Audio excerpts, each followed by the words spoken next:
Good afternoon, Pennsylvania. Woo!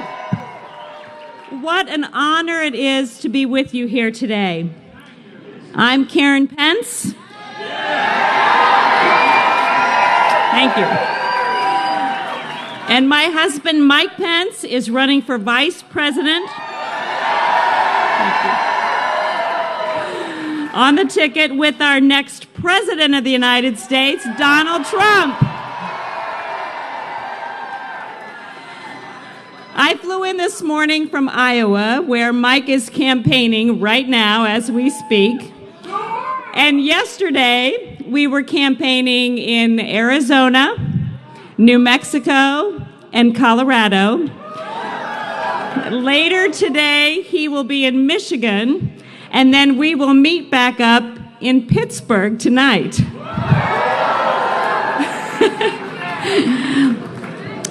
It has been the greatest privilege of our lives for Mike to be running and preparing to serve as the next vice president with President Donald Trump.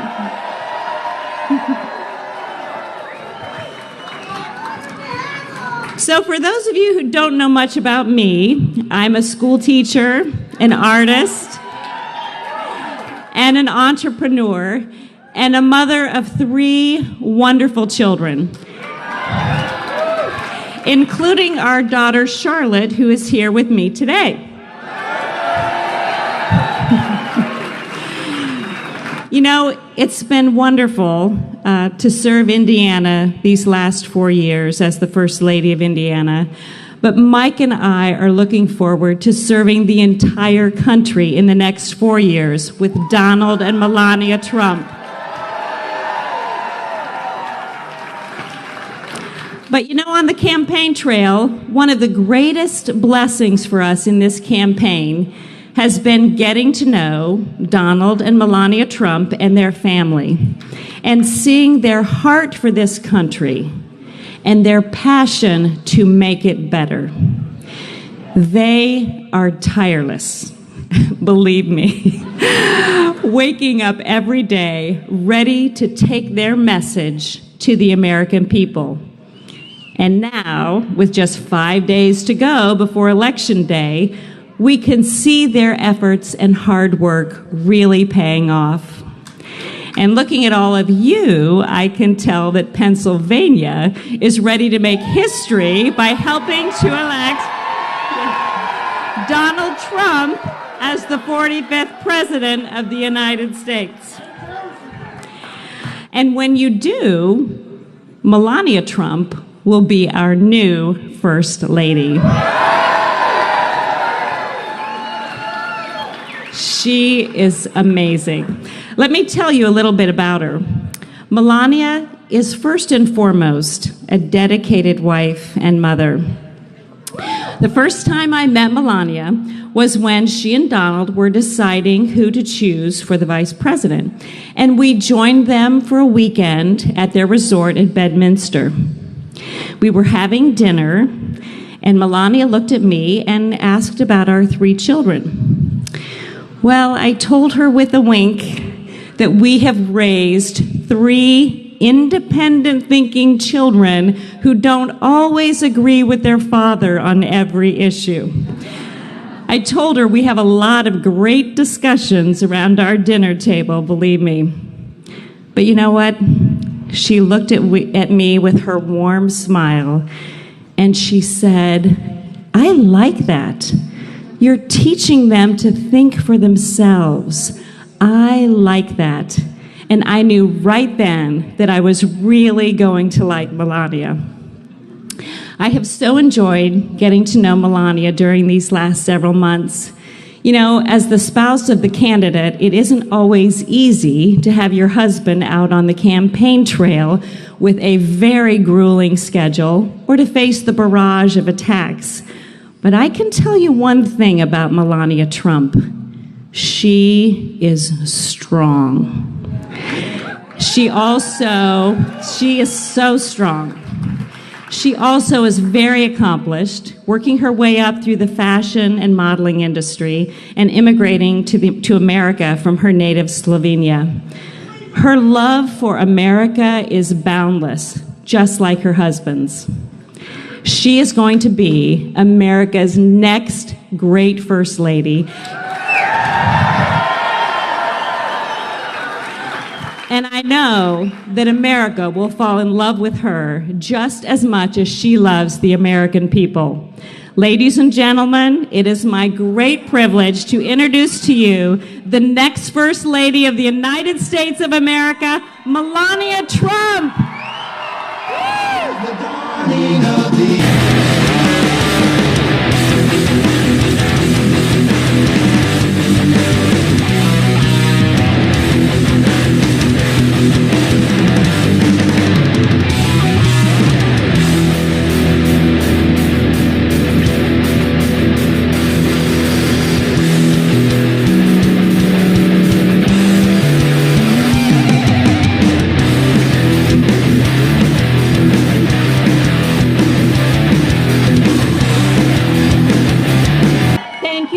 Lady of Indiana, Karen Pence. Thank you, that was very nice. Thank you.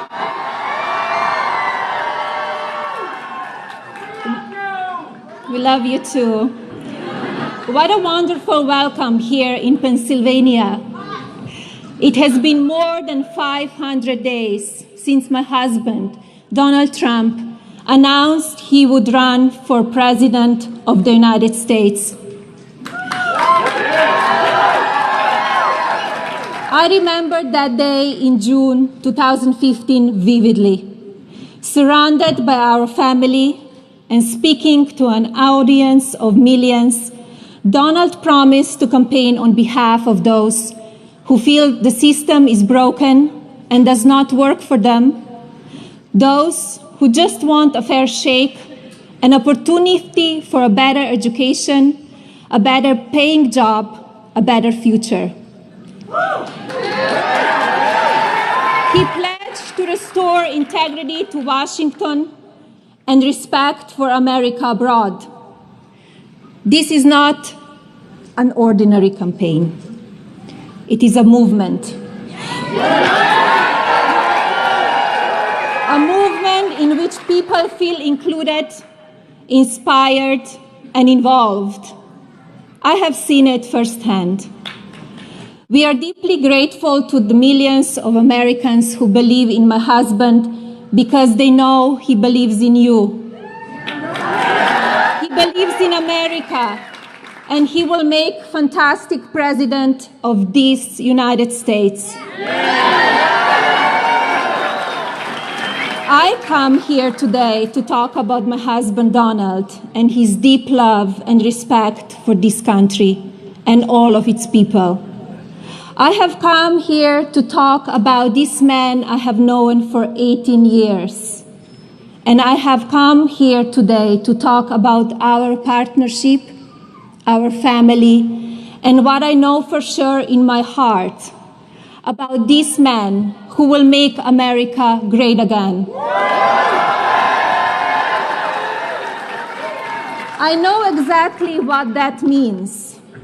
I grew up in a small town in Slovenia near a beautiful river and forests. Slovenia is a small country that back then was under communist rule.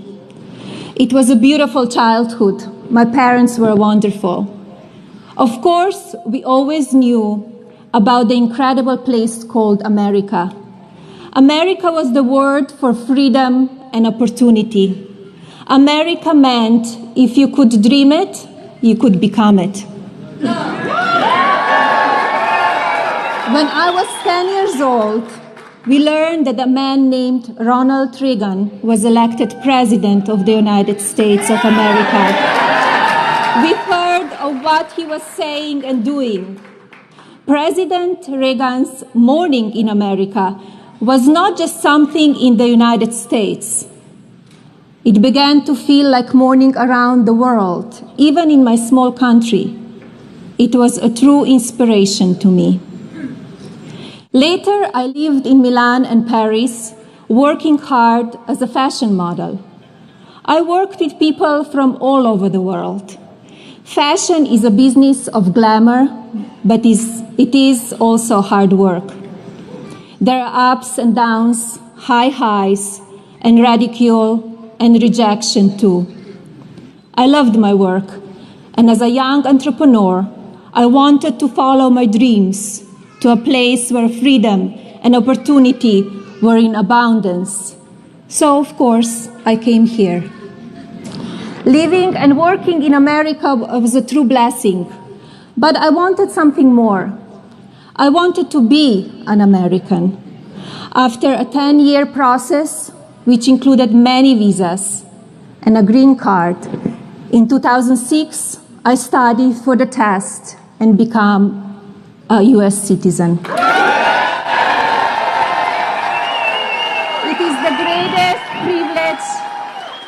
It is the greatest privilege in the world. I'm an immigrant, and let me tell you, no one values the freedom and opportunity of America more than me, both as an independent woman and as someone who immigrated to America. Love for this country is something we immediately shared when I met Donald. He loves this country and he knows how to get things done, not just talk. He certainly knows how to shake things up, doesn't he?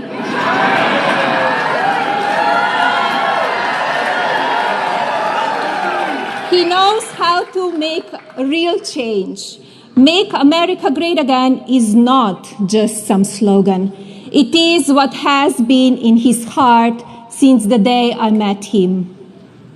Over the years of our marriage, I have watched my husband grow more and more concerned as he sees American workers suffer. I have watched him get frustrated as he sees parents struggle to care for children while working outside the home. I have watched him as he sees over and over again policies that make our country less strong, less secure, and less safe. Every time my husband learned of a factory closing in Ohio or North Carolina or here in Pennsylvania, I saw him get very upset. He could see what was happening. He saw the problems. And he always talked about how he could fix them. My family is truly blessed. The most important thing we have in our family is health and love and loyalty. Donald has built a very successful company. The privilege to go to work each day to do a job that he loves, alongside of his adult children. This is a great blessing for any parent. He had a great and fulfilling life. But Donald knew he could not sit by anymore and watch what was happening in our country. And that is when this campaign, this movement began.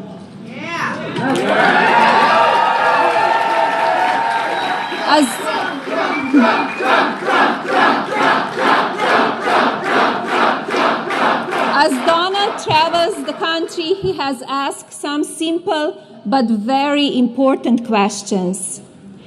What kind of country do we want? Do we want a country that is safe with secure borders? Yes. Do we want a country where every American gets a fair shot? Yes. Do we want a country that honors our Constitution? Yes. Do we want a country that honors life, liberty, and the pursuit of happiness? Yes.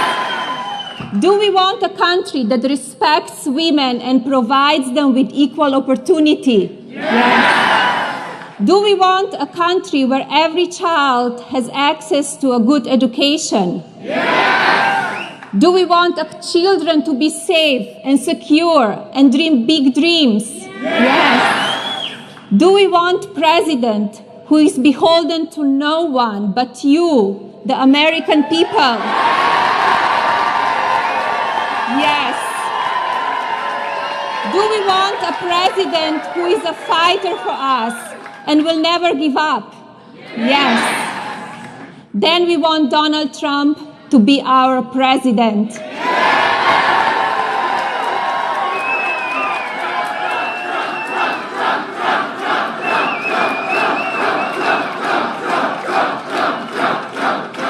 People have asked me, if Donald is the president, what kind of first lady will you be? It will be my honor and privilege to serve this country.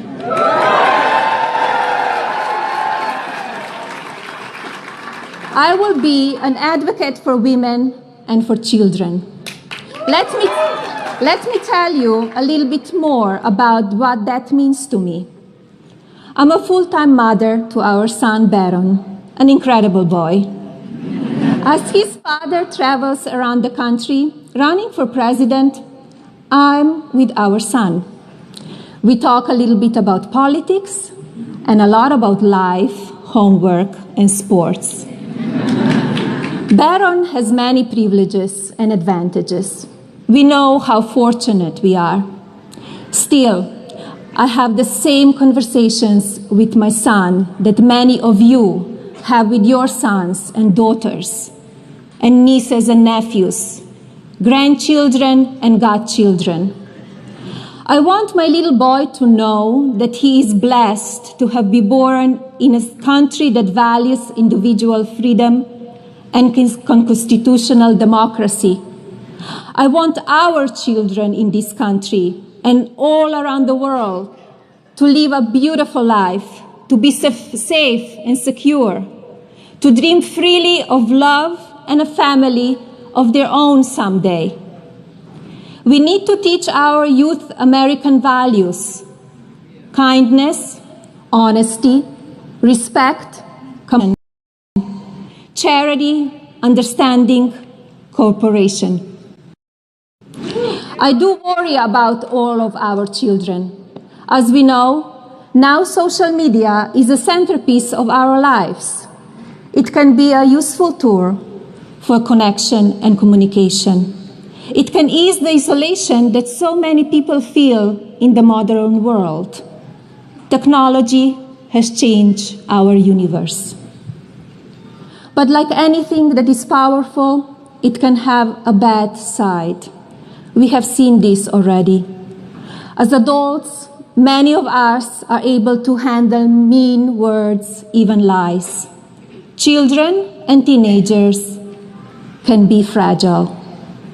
They are hurt when they are made fun of or made to feel less in looks or intelligence. This makes their life hard and can force them to hide and retreat. Our culture has gotten too mean and too rough, especially to children and teenagers. It is never okay when a 12-year-old girl or boy is mocked, bullied, or attacked. It is terrible when that happens on the playground, and it is absolutely unacceptable when it's done by someone with no name hiding on the internet. We have to find a better way to talk to each other, to disagree with each other, to respect each other. We must find better ways to honor and support the basic goodness of our children, especially in social media. It will be one of the main focuses of my work. I'm privileged enough to become your First Lady.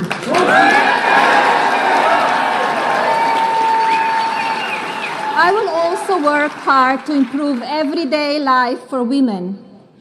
The women in America are incredible. They are strong, intelligent, generous, committed, determined. With opportunity, women will advance and achieve. But some women have been left behind. I see that. We cannot call ourselves a fully developed or advanced nation when 50% of our women live in poverty, when 16 million are without health insurance, when too many are choosing between basic needs like rent, food, and healthcare. This cannot be. We cannot afford to have more of the same. We must break with the failures of the past and embrace a future that is worthy of this great nation and her beautiful people. We must win on November 8th, and we must come together as Americans. We must treat each other with respect and kindness, even when we disagree. I will be there to support my husband's efforts to help all Americans when he's president. Donald Trump will make America fair. He will make America safe. He will make America prosperous. He will make America proud. And yes, this man I know so well, Donald Trump, with your help and God's grace, will make America great again. Thank you. God bless you. And God bless this beautiful country.